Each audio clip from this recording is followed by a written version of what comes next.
southern hemisphere, trying to jump from continent to continent, mapping it out on Google Maps, and then mapping it out on the flat earth map, and realizing that the flat earth map showed the routes to make sense and the Google Maps didn't. And the way they were trying to hide these ridiculous routes was with fake flights. Fake non-stop flights that aren't real and you can't get. This video will just focus on some of the changes that took place since then. Like Fare Compare had to change their website and their flight search format. That happened like a couple weeks after the video came out. Also, some of the non-stops that they had out there disappeared from the searches as they were trying to figure out what to do, I'm sure. Sometimes they were in the searches, sometimes they weren't. And then also now they've added some new fake flights, so I'll go over those. And yes, even though it was a daily fight with shills and it wasn't fun, I blocked over 100 of them so far. Daily fight for 2 months, still happening, because this is a huge lie, and they're trying to keep this one a secret. And this lie in particular really pissed off a lot of people, including a lot in the airline industry, because this lie is one of the big ones propping up the flat earth lie. And this lie exposes the flat earth a lot faster than people are ready to have it exposed, including a lot of flat earthers. And I'll probably make another video on that another time. Proof. Where is your proof? How many times did I hear that? Proof is in the logic, first of all. If you know the earth is flat like I do, then logically these are not real flights. But I know people need more proof than that, besides the actions that I've seen on this video since then, which also prove it to me. But here's how we get real proof and expose it. Calling out to friends in the southern hemisphere. We need your help. Show up to these airports and look for the gate of these fake flights, and I bet you won't find one. And if you do find one, I bet there won't be a plane pulling up or any people lining up for it, because they can fake these flights to a certain extent, but they can't fake it that far. So let's expose it. Let's expose fake flights and the flat earth. The seatbelt sign is on! First, please make sure that your seatbelt is securely fastened. Seatbelts can be purchased for $5. To fasten, insert the metal fitting into the buckle and tighten the buckle by pulling the loose end away from you. To release, purchase a release flap for $7. Now I know what you're thinking. We've never paid for seatbelts before. Once we've reached our cruising altitude, your flight attendant may or may not go down the aisle with snacks. If she chooses to, each passenger will be given a single peanut. Alright, this is Expedia, and it's a Sydney to Santiago search. And I can show you that every single one of these options on this page, which is 15 or 16, is fake. So we know this one is fake. This one is the non-stop from Sydney to Santiago, Qantas 27. Sometimes it shows up in the search, sometimes it doesn't. This one is fake. It used to only be available 3 days a week. Now it's available, I think, 4 days a week, or so it says, but this one is fake. 12 hours and 40 minutes for that flight. Nope. You'd think after all these years someone would listen to you. Oh, well, airport management, the FAA, and the airlines. Oh, cheats and liars. All right, let's get out of here.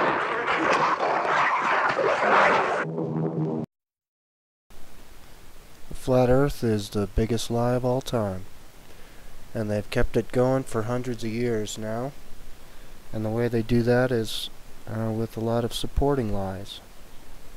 And one of the supporting lies has to be fake flights. And I can tell you right now that makes them nervous, because this exposes the flat earth faster than they know it's about to be exposed. So how far would they go to make you believe that these non-stop flights are actually real? Well, this is how far they'll go. It was a colourful start for QF Flight 28 to Santiago, with Chilean dancers performing their national dance at Sydney Airport, giving passengers on the plane an exciting send-off for the 13-hour non-stop journey to this new Qantas destination. And guess who was there to meet them on arrival? Good morning. Yes, none other than John Travolta, the airline's ambassador at large in his pilot's uniform. Even workers on the ramp strained to get a look at the famous actor, who later spoke at a packed media conference. Two wonderful countries being able to come together with one flight, a non-stop flight from Sydney to Santiago. Simple trip. Do you see a plane out there, do you? Huh? We are not going anywhere until there is a plane out there. So, that one is fake, and every single other one of these ones is fake also. Surely you can't be serious. I am serious. And don't call me Shirley. No matter what the first part does, because all these flights eventually take off from Auckland and go to Santiago, and that we've already shown is a fake flight. Do you see a plane out there, do you? Huh? We are not going anywhere until there is a plane out there. You can't do it. So, all you really need to see, this is that 11-hour, 20-minute flight for 6,000 miles, supposedly. But not on the flat earth map. All you need to know is that this is the same flight that's going to Auckland, 4:15 to 12:35, and you can see that all of these flights end at 12:35, no matter what the stops. This one goes through Brisbane first, so is this one, Melbourne first, so those parts can be real. I'm saying the Auckland to Santiago portion is not real. And see, they're all, so all of these flights right here on this page are fake. So whatever happens, I'm sure you try to book one and it says, oh jeepers, nothing's available. Here's your next option to either Vancouver, San Francisco, or LA. It's an entirely different kind of flying, altogether. It's an entirely different kind of flying. Here's Flight 800. This is the one that I'm talking about, the Auckland, 6,000 miles, Auckland to Santiago. Supposedly leaving every single day.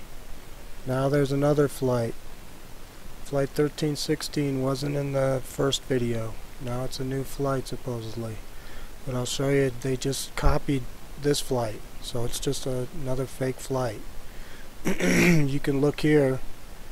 4:15 departure time every single day of the week, so they both leave at the exact same time, except for this one.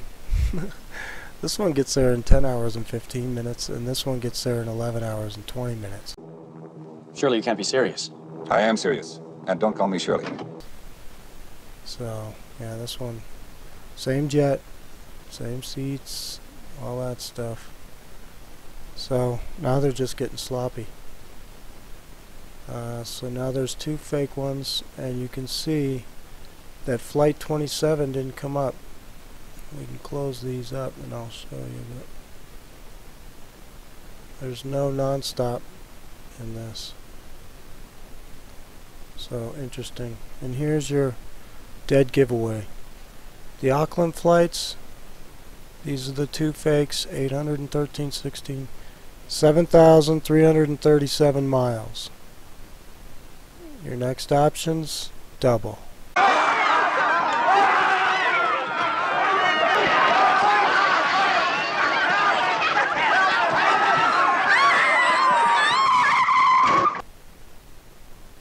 it goes all the way to 15.7. So you're either flying, there's one flight that takes you to San Francisco, then Houston, and then to Santiago. There's two different flights to LA that either take you to Atlanta or Houston and then Santiago. And then there is one flight to Vancouver, and then you have a couple of different options, but I can't take much more of this. Looks like I picked the wrong week to quit amphetamines. Shayna, they bought their tickets. They knew what they were getting into. The last time the flight is delayed. alright, here we are, Johannesburg to Perth, and I've opened up all the real flights, but we'll go over the fake ones. This one is real to Singapore, and here's the flat earth map that I used to map out the Johannesburg to Perth flights. And this flight right here from Johannesburg to Singapore to Perth, almost a straight line, and it's 7,800 miles. So that's where I'm getting that 5161 cannot be a real flight. Also, all these Sydney flights are fake. They disappeared from the search altogether the other day, but they're back today. It's almost a straight shot on the flat earth map from Johannesburg to Singapore to Perth, and this is 7,803 miles. So it's close to 8,000 miles, not 5,161. So this flight right here, 280, South African Airlines, is a fake. And that was in the first video. Do you see a plane out there, do you? Huh? We are not going anywhere until there is a plane out there.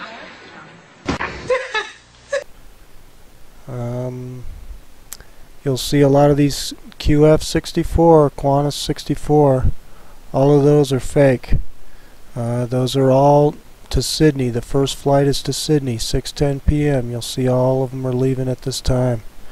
So whatever the rest of the flight is, doesn't matter, because the first flight part is fake. So this is a fake listing. Chicken or fish?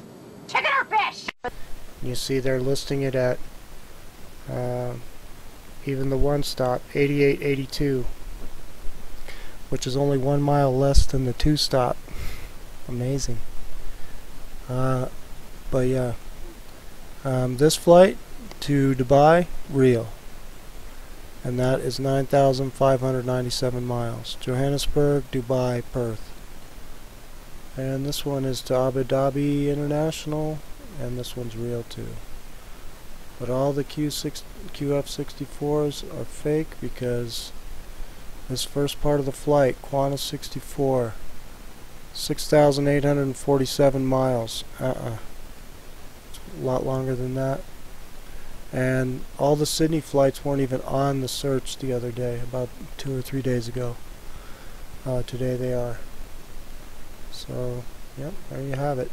And you can see I'm not using any dates in this search, so that way it pulls up everything.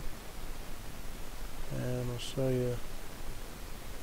I've got everything checked over here, so any flight, any stop. These are all the different airports.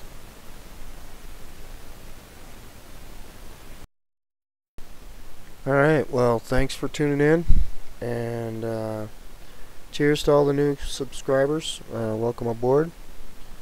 I kind of took a break there for a while. Chalked that up to partially summer finally hitting where I live, and also being a little overwhelmed by one video I made in particular. And now I must be a glutton for punishment making another, but along those lines, I'm not going to argue about anything really. You can do your own research to find out about the flat earth. There's a lot of great videos out there made by other folks, and that's how I learned about it.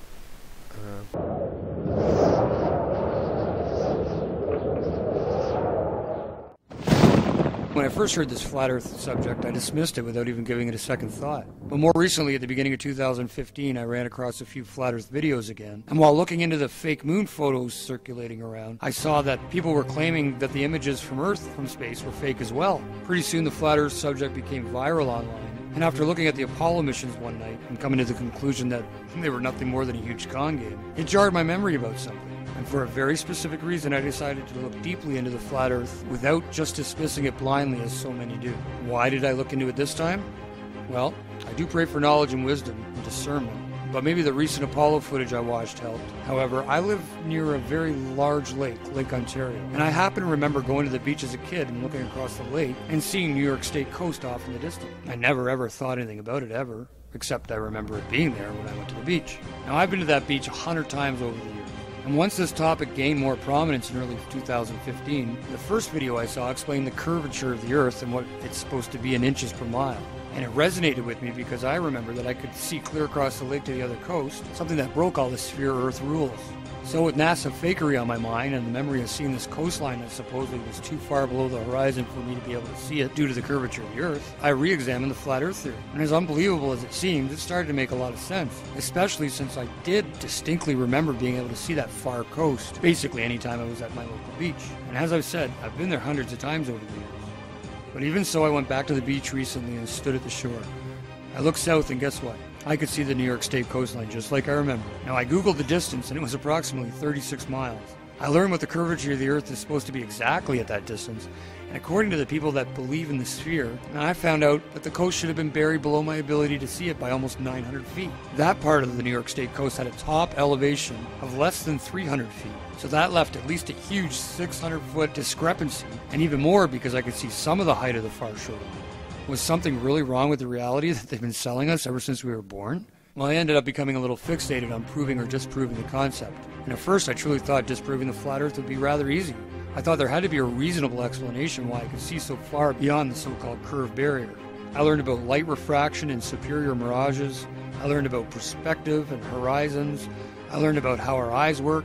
I viewed dozens of similar experiences on YouTube. I listened to experts and people who thought they had logical but spherical explanations. In fact, I tried for a few months to debunk the concept and just couldn't. The more I looked into it, the more sense it made, and the less likely that the sphere model we've been spoon-fed since birth was a reality. It's just flat out wrong. And as more people shared their experiences and proofs online, it only added to my growing, pretty much unwavering belief that the world is not what we've been told. And learning about how our eyes work and how perspective work helps a lot with understanding sunrises and sunsets and ships disappearing hull first at sea and other supposed sphere Earth proofs. I can't say for certain what shape the Earth is or how big it is, or if there's an Antarctic ring or a barrier beyond it, or if it's an infinite plane. Maybe everything we theorize is not complete. There are so many possibilities that it blows the mind, and the flat Earth has no real complete standard model because it's all based on us finding out things for ourselves. We agree on the facts and certain basics, but the rest is only hypothetical even if it seemingly makes sense. And as the evidence mounts for both the flat Earth and against the sphere, I wanted to create a special place where folks can learn and share what they've learned with other supporters. Differences of opinion are certainly going to come forth and should be expressed openly. But remember that the goal of my videos and their corresponding threads is to provide the opportunity to use each of us to learn and grow in any area that any of us has a problem in. If there is a thing you can't understand, then ask. Someone will have an opinion and we can go from there. If you have a point to make against what is considered an accepted flat Earth fact, please provide any relevant links or supporting proofs or videos. I am currently under the impression that the entire space program, even low Earth orbit, and all that is there, is really just a sleight-of-hand trick by a group of illusionists that have swindled the public, the governments of the world, the media, and us into believing a lie. Everybody, a small group of corporations and cabals have almost complete control over the entire financial, educational, high-level governmental and media systems, leaving it up to real armchair scientists and normal people that can critically think and recreate experiments themselves to whatever, I do what I want. Global resistance. Where's my motherfucking soldiers at? It's time to strap up and go to war, motherfucker. We're gonna bring it right to the motherfucking front line. It's like we're living in a cage with invisible walls. The wicked zeitgeist of life making grown men crawl on their knees begging please save us from the boogeymen funded by the CIA, funneled through Arabian banks like a shank to the neck. They hit you from the back, no sweat, hold check and watch us shake and take away your freedom. You really don't need them when you're tucked away safe and protected by FEMA. Man, you must be a dreamer like the great pretender. Ask the Second Amendment, why I'll never surrender, but I'll never plead the Fifth. When it comes to September, I'ma yell it from the roof and expose the agenda. It's time to wake up and open your eyes to the matrix. This is going out to the truthers and patriots, living free and dying hard, speaking through battle scars. Astronauts to the moon. 10, 9, ignition sequence start. 6, 5, 4, 3, 2, 1. Welcome to reality.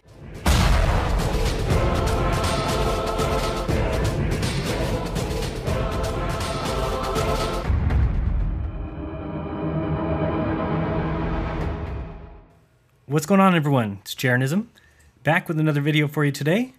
Wanted to talk a little bit about Antarctica. So recently, someone who has been studying flat Earth decided to look down into Antarctica, and he found out some things that he did not know. Because I've been concentrating on Antarctica, I started looking into it. I've never really had the compunction to investigate Antarctica before. So I guess he had done months of searching and studying flat Earth, but never got around to looking into Antarctica. So he says, it's the first time I've really looked into these maps. And it seems that everybody, including the Royal Tub-Thumping Brass Band, has marched through Antarctica, and the flat earthers don't know about it.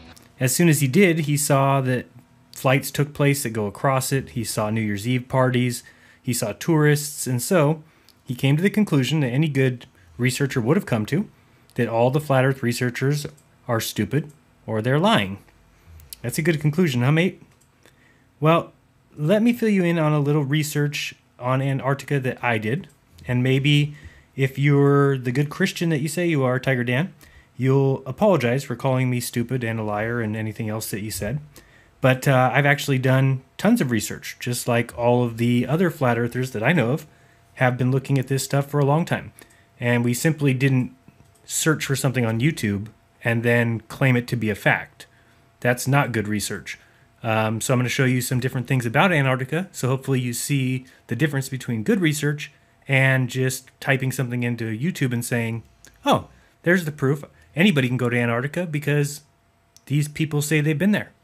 So let's begin. The Antarctic doesn't exist, and that it's the outer perimeter of this flat Earth. It's nonsense. It's foolishness, and I'm ashamed to have gone along with it because this is the first time that I'm looking into this. It is not foolishness. Believing what you see or read without doing any more further research, that is what foolishness is. As far as my research goes, it is certainly not a continent. That is the conclusion you will come to if you only do basic research. A little in-depth research will reveal the truth, and that's why I'm here.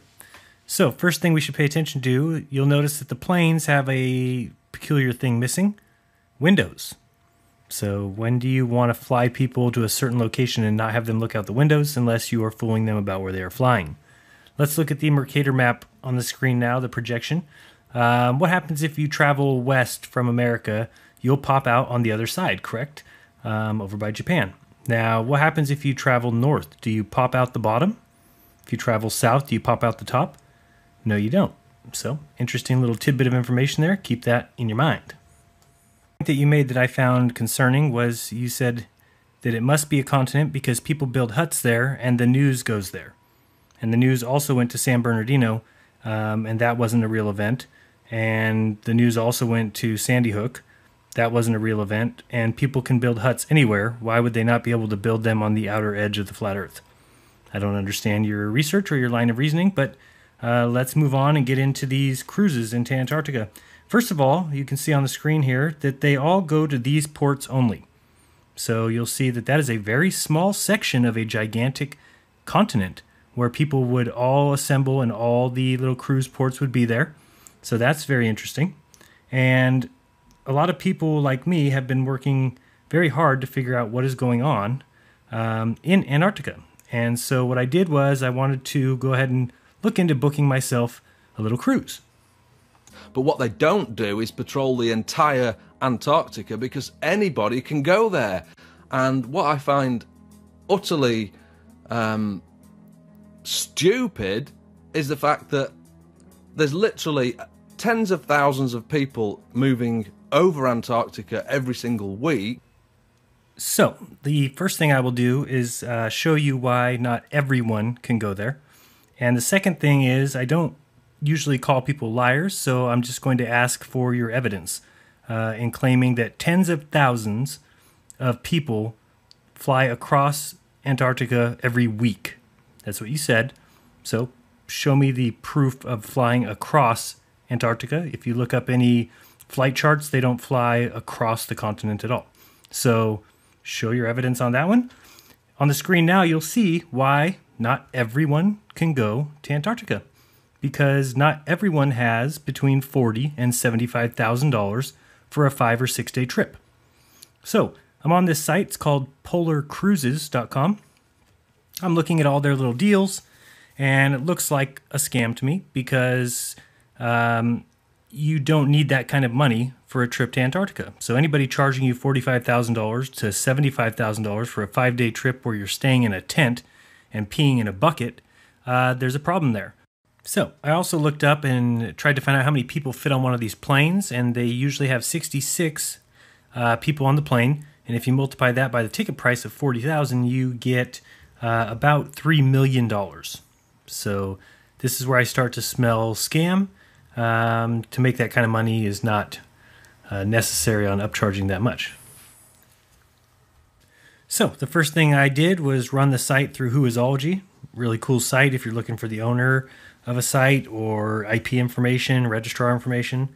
And when I found it, I got some other interesting news. He owns over 150 other related domains besides polarcruises.com. In fact, look at all these. This travel agency or scam center have all the Antarctic and Arctic trips in their hands. You must go through them. So that was just more fuel to my fire. Sites like penguincruise.com, Antarctica Cruise, Antarctica Tour, Antarctica Trip, Polar Bear Cruises, Antarctic Voyage, Antarctic Journey, Antarctica Journeys, Arctic Voyages, Antarctic Tour, Antarctic Vacations with a hyphen, Antarctic Trip, Antarctic Adventures, Antarctica Cruise. So, as you can see, he definitely has the corner on the market. Next up was to find out, are they even in business, or is it an all-out scam?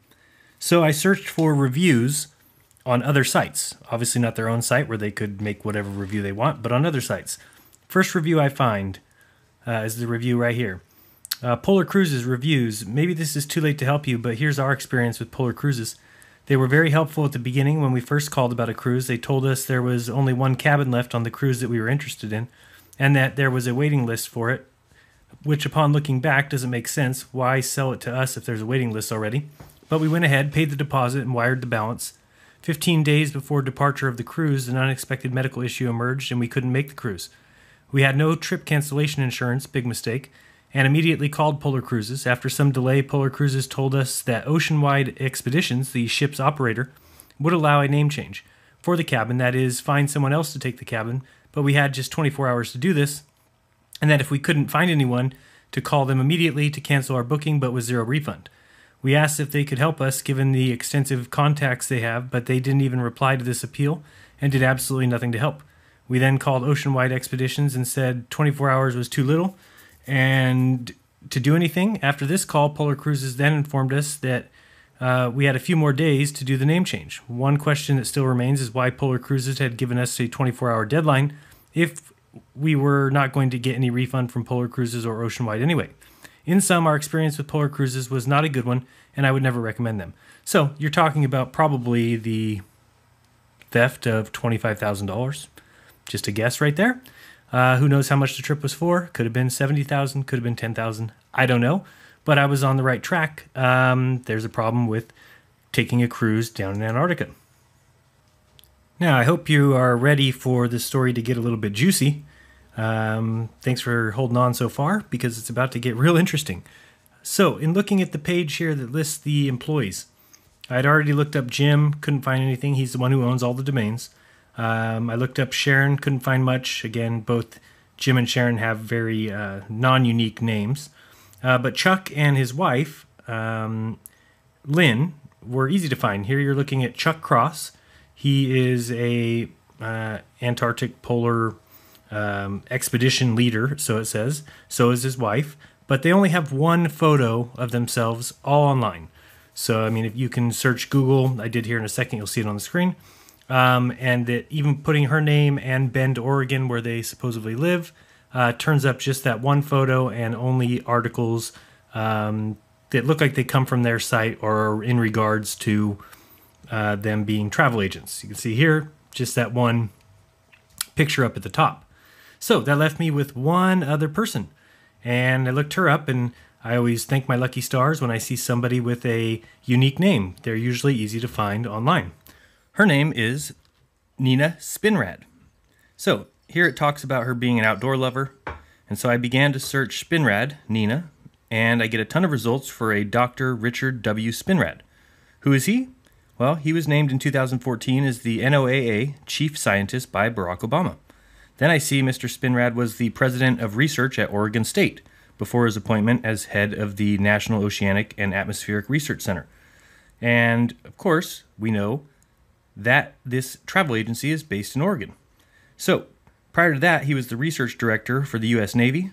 He also is part of the Global Warming Lie, as he is a direct and permanent representative to the United Nations Intercontinental Oceanographic Commission.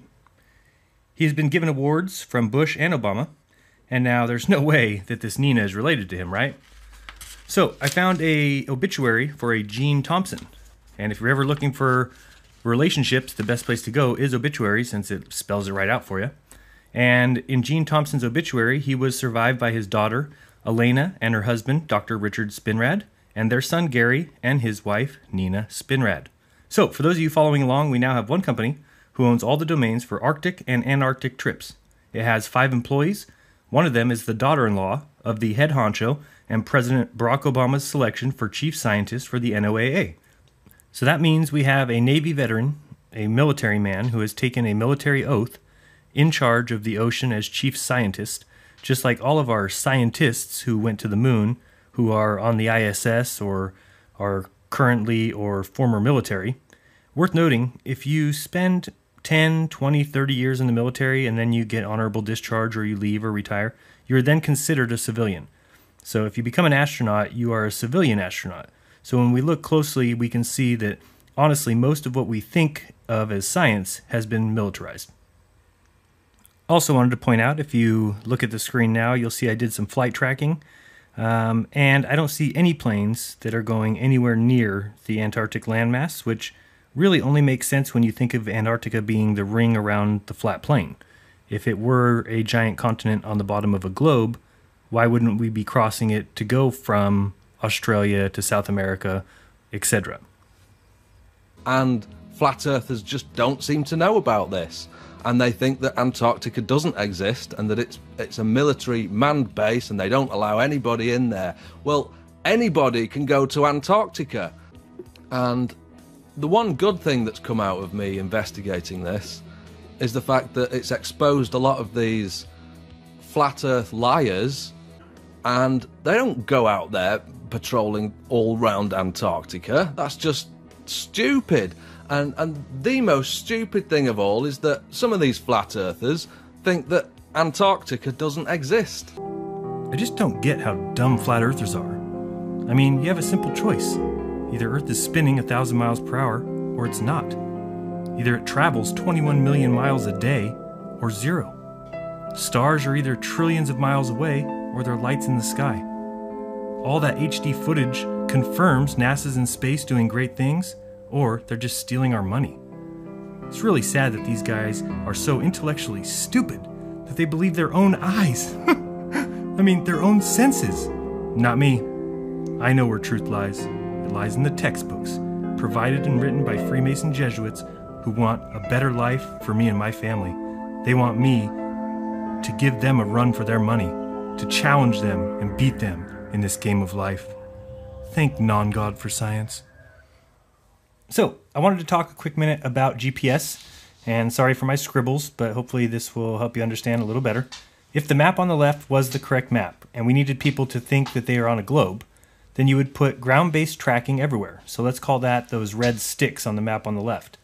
Then, when someone stands, say, at the 3 dots in South America, then it would coincide with our GPS, or Global Positioning System, which would be the 3 dots on the right. We could just say that those 3 dots were being tracked by big metal satellites orbiting above your head, when in actuality they were ground-based stations. Now, if someone thinks that they are going from, say, South America to Antarctica, on the right, they would actually be just doing the same thing as we see on the left. Same thing with Australia. Going from Australia to the South Pole would look the same way on the left as on the right. And as people fly around the world, the GPS simply tells them where they're going. So even though you're just doing a big circle, the GPS makes you think you're on a globe. So I did find some flights that leave Australia, head down, and they say they cross the South Pole, turn around, and return. So from the 3 places in Australia where these planes leave, all would take 12 hours according to the site, but all distances are 8,000 miles plus. If they were truly going to the 90-degree mark at the South Pole, well, 8,000 miles in 12 hours is 666 miles per hour, and the top speed of a 747 jet is 550 miles per hour. So this means you simply do not actually go to the 90-degree mark. Also, the plane has 366 seats with an average price of about $3,000. So $3,000 times 366 is well over $1 million. The plane uses 36,000 gallons per 10 hours of flight, so I'll even give them 60,000 gallons for their 12-hour flight, charging $2.50 a gallon, and that's the price of gas in California. That's $150,000. So off $1 million take, they spend $150,000 on gas. Pretty nice profit to fly in a circle. So, as you can see, problems with the globe are becoming too much for people to even ignore. Let's look back at the midnight sun now. This is a big issue. Based on current cosmology, if the Earth is a ball, then the North Pole and the South Pole have to be the complete same but opposite, when one is facing the sun versus when the other is facing the sun. For example, Norway gets all-day sun from April through August, and that's 400 miles from the 60-degree marker north. Well, if that's true, then if the Earth is a ball, the same areas opposite must be getting the same no sun in the south on the same days. Well, webcams will clearly show that it is quite a bit different in Antarctica than it is in the north. For instance, the north may get all-day sun, while the south is still getting a little bit of sun, when they should be getting nothing but darkness. I'll show some webcams to prove this point.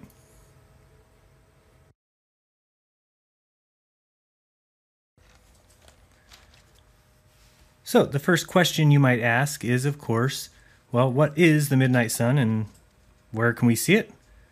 And if we take a look at the answers we get from Yahoo's Answers.com, which I'm sure has nothing but the truth, right? It says, what months is Antarctica in total darkness? And they answer, oh, Antarctica is in total darkness all of September, October, November, December, January, February, and most of March. Well, this person didn't realize that that is the summer for the South, and they're not in all darkness for those months. It's ridiculous. So we'll look a little bit lower where we get NASA's answer. We know NASA never lies to us. NASA says that Antarctica has 6 months of darkness and 6 months of summer, and that the sun only rises and sets 1 time a year. That is complete and total bullshit. We'll see that in webcam footage in a minute. You'll see a little bit lower than their post is a post about the myth of the midnight sun, because it's a myth. That's exactly why, and I've said this many times, if somebody's lying to you, there's a reason, right? So we're lied to as kids about the polar sun or the midnight sun in the south and the midnight sun in the north. If it's a lie, there's a reason behind it. Wouldn't you agree? Now you'll see here there's a letter from somebody who works down at the Antarctic, and she's explaining when she gets to see the sun, and she says, of course, the same thing, that she sees 6 months of sun and 6 months of darkness. Simply not true. We'll look at webcam footage which proves it. And she even says at the end, do you know why we get this? Well, it's because the Earth goes around the sun in 365 days. That completes a year. Okay, now we're going to look at some webcam footage. And from this, we should be able to figure out really easily that Antarctica can't possibly be a continent on the bottom of a globe. I wanted to point this out. If you do see a black circle appear over the center of the sun, this article says that on occasion, because of the brightness of the center of the sun, it will mess up the image sensors on the camera, which creates a black dot right in the center of the sun. You can believe that if you want. I'll leave that up to you. If somebody researches it, though, there's probably some good information that you could find as to why we are seeing a black dot in the middle of the sun when it crosses the view of the camera. So we're going to be looking at 4 different stations. The first one is Palmer. And that's right there. Second station we're looking at is Casey. And that is on the other side over here. That's one of the Australians' bases. The next one is Davis Station. And we can see that one right here. And then out on the island we have, this one here is Scott Base, another Australian one. And then out on the island we have McMurdo, which is near Shackleton's Hut. So this is a webcam footage, and I will show you wherein lies the lie. So you see the sun come and go from your upper right to your upper left. And let's watch the shadow of the stick that's straight in front of us. So the kind of green one, straight ahead. Let's watch, keep an eye on that shadow, and you'll notice that the camera simply resets. So here comes the shadow towards us. But why don't we get to see the shadow go around? Notice that the shadow of the green flag is coming around, but we never see it go in front of the green flag. Why is that? Because the sun isn't going around the continent. If it was, we would see the sun go around, then it would be behind us. If the sun was behind us, the shadow of the green flag would be in front of it. But that never happens. What happens is the sun is coming in from the northeast, coming across the horizon and going off to the northwest. You can even watch the sky. If you watch the sky, you'll see it is circling northeast to northwest, not circling around us. Again, if it was going around us, we would see that flag pointing straight forward. You'll see that there's definitely an issue with what we're taught. One of the easiest ways to prove that also is the amount of time that it would get all day sun or all day night versus the North Pole. And we've got people who live near the North Pole in Norway, in Alaska, in Canada, and those people can tell us what they see. And what they see does not match the opposite down in Antarctica, meaning if in the North Pole they're getting 4 months of full sun, then at that exact time, the South Pole should be getting 4 months of full no sun. Doesn't happen. At the most, they get 6 weeks. So it simply means we don't live on a globe. Now you'll notice here that they start, when the sun starts getting really low, they'll actually blow a fog or a smoke or could be even snow. I don't even know what they're blowing. But you'll see if you look straight ahead that there's a blower that blows along the horizon. The reason for that is so that people who are down there don't get to see what the sun is actually doing, which is not circling their heads. Now, I will admit that for 6 weeks a year, Antarctica does get full sun. I've seen it on these webcam footages, but it is not, they don't have a view of the sun. So I know it doesn't make sense, and I fully admit that this is something that we need to research, because somehow when the sun leaves to the northwest and circles all the way on the other side of the earth in its daily path, somehow it is remaining bright in Antarctica. Now, is that because of something in the atmosphere? Is it being some sort of reflection? Not sure. But it does prove 2 things. A, that it needs to be studied. B, that it's not a globe. Because if it was a globe, you would simply see the sun do a complete circle above your head. Now we can see this flag straight in front of us. Tell me why don't we see, where's the shadow of the flag at the, I don't know, what would you say, probably from 7 o'clock till midnight as far as a clock. We don't ever see the shadow there. See how the shadow starts at about 5 o'clock, or no, it's about 7 o'clock, and rotates counterclockwise. We see it come all the way up to about 1 and disappear every single time. That again comes down to, if they're lying to you, there's a reason. If things are real, you would have a 24-hour webcam. Think of the ISS. We don't get to see 24 hours of footage from space, just like we don't get to see 24 hours of footage from Antarctica. But You can watch pandas for 24 hours, or you can watch the grave of Andy Warhol. And so what I'm saying, as I've said a million times, is use your head. Why wouldn't they show you 24-hour footage from Antarctica? It's because it doesn't match what's in textbooks, because it's not true what's in textbooks, because it is not a continent on the bottom of a big ball, mostly because you can't live on a ball. There's a lot going for the flat Earth, yeah, absolutely. There's an awful lot going for it, because I've analysed every facet and detail of the flat Earth, with the exception of Antarctica, which I'm looking into now and finding out that everybody has marched through that place. By everyone, what exactly do you mean? Like, everyone has been to Antarctica? Because it gets about 40,000 visitors a year, which I think is an extremely high number. But let's say they do get that many. Take that over the 7 billion people in the world. And the percentage of people that go to Antarctica is 0.0000058%. So you're right. Everyone has marched through that place. But you'd have thought that these people who are pushing the idea that Antarctica doesn't exist would have done basic research first. So, I have now shown you several reasons, Tiger Dan, as to why, once I had done the research, I believe that Antarctica is not a continent on the bottom of a globe.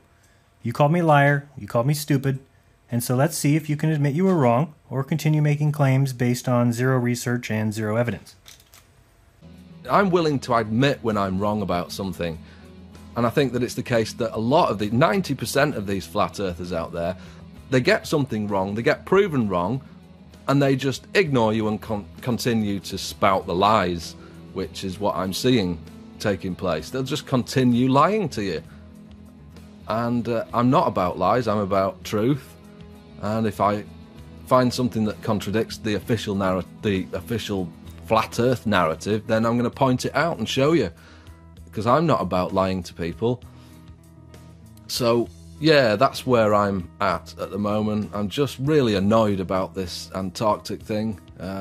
It does exist. It really is a continent, and it's down there, it's measurable, and it's not the outer perimeter of the flat Earth, so something else is.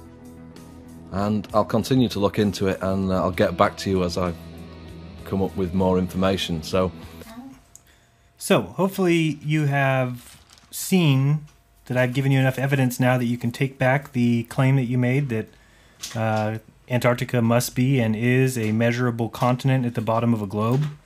It's not, and for many reasons, and I hope you can see that. Just looking at the screen now, watch this again. Keep an eye on the clock up there, the date and time in the upper left-hand corner, and watch the sun as it comes across the horizon, but it comes from the northeast, goes to the northwest, because in Antarctica, the sun's going to come into your view and then leave your view as it does its circle, its daily path throughout the flat plane that we call Earth.